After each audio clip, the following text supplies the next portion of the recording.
A ver, a menudo pensamos que las matemáticas son algo súper abstracto, ¿verdad?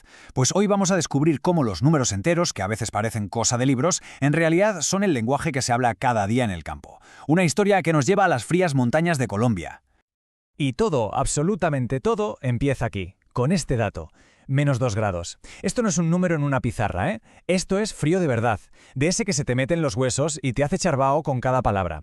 Es la prueba de que los números negativos son, vamos, muy reales. Y es que, si nos paramos a mirar, la propia naturaleza nos habla en el idioma de los números enteros. Desde las cimas más altas hasta los valles más profundos, los números positivos y negativos están ahí, marcando el ritmo de la vida.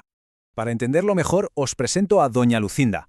Lleva 40 años cultivando patatas y, la verdad, no necesita ninguna calculadora para entender cómo funcionan los enteros. Sus palabras son pura sabiduría práctica.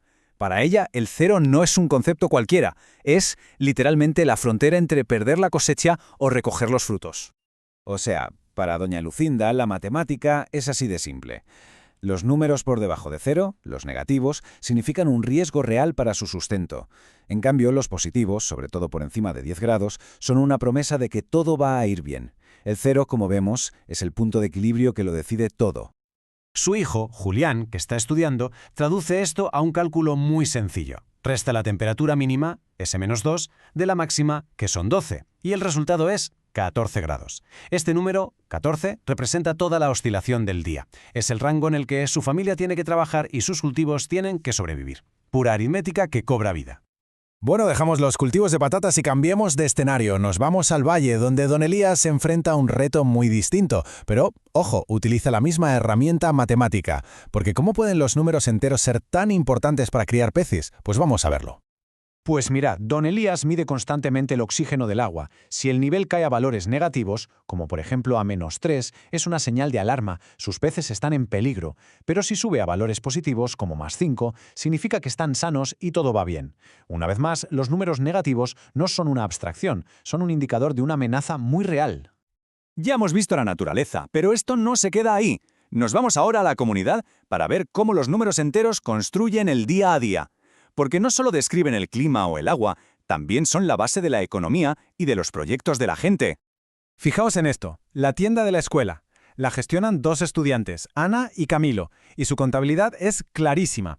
Un día de buenas ventas se apunta como una ganancia, un número positivo. Un día de lluvia en el que apenas venden se registra como una pérdida, un número negativo. Es la forma más pura de saber si han tenido una buena semana.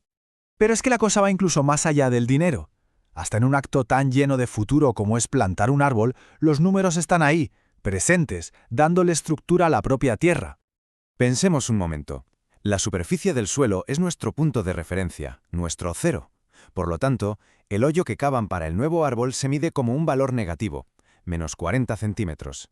Es la profundidad que le va a dar cobijo y protección a las raíces. Y por el contrario, la parte del árbol que ya crece hacia el cielo se mide con un número positivo, +60 centímetros de esperanza y de futuro. Como dice Camilo con una sonrisa, hasta los árboles usan números enteros. La verdad, es una forma preciosa de verlo, ¿no? Vale, después de ver todas estas aplicaciones tan prácticas, la historia nos lleva a una reflexión un poco más profunda. Ya no se trata solo de calcular, sino de entender qué significan de verdad estos números en un sentido más amplio. Quien lo resume todo de una forma magistral es el profesor Andrés. Conecta las matemáticas con la vida misma. Explica que los positivos y los negativos son como los altibajos que tenemos todos, momentos de ganancia y de pérdida, pero que de ambos lados del cero, de ambos, siempre se puede aprender. Y esta es la idea que se le queda grabada a Ana. Él apunta en su cuaderno. Los negativos también cuentan. ¡Qué frase tan buena! De repente entiende que no son solo un déficit o una ausencia de algo. Tienen su propio valor, su propia historia. Son una parte esencial del todo. Al final del día, cuando el frío vuelve a las montañas, Julián lo resume todo en su diario. Escribe que los números enteros no están solo en los libros de texto, sino en el frío que siente, en las ganancias de la tienda, en la profundidad de la tierra y en la esperanza de quienes siembran el futuro. Y esa reflexión nos lleva a la pregunta final. Como nos han demostrado en Murillo, estos números están por todas partes. En el saldo de una cuenta, en la temperatura, en los pisos de un ascensor, en la altitud de un avión. La verdadera pregunta es, ¿dónde más los vemos en nuestro día a día?